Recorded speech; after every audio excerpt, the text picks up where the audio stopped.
Lupus affects the young, isn't it? Yeah, I was gonna say Exactly. That's the age where you're supposed to go to the ground and play. Correct. You want to play. You don't even call it fitness at that age. You want to play. Exactly. Can I go to play? That's a question that everybody asks, right?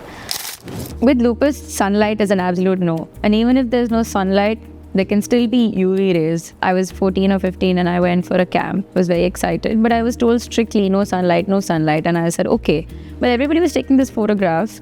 And so I thought, okay, I would like to also join in that photograph because it's a nice memory to keep. So for 30 seconds, I got exposed to sunlight and I got that picture, which I then posted on social media, which Dr. Shenoy happened to see.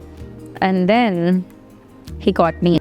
I went for a camp. And then he told me, yeah, but what's the sunlight? I'm like, oh, just 30 seconds, doctor. He said, you do realize that can damage your kidneys, that it's so serious.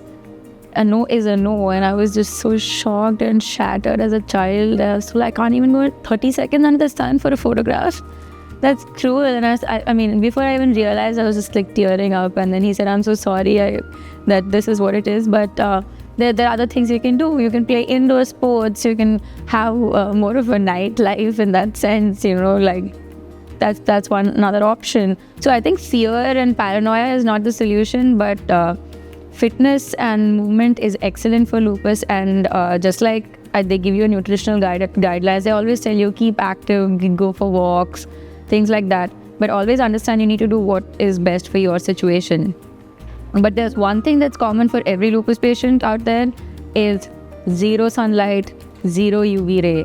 Even if you have your sunscreen on and you have like an umbrella on, preferably that also should be avoided. That way you do something indoors.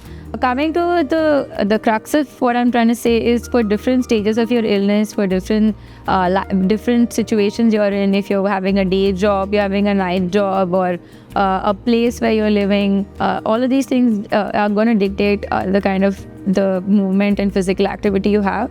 But primary consideration should always be what your state of the body is, and get guidance from experts. That's always a great thing to do. But I do agree that movement is fantastic.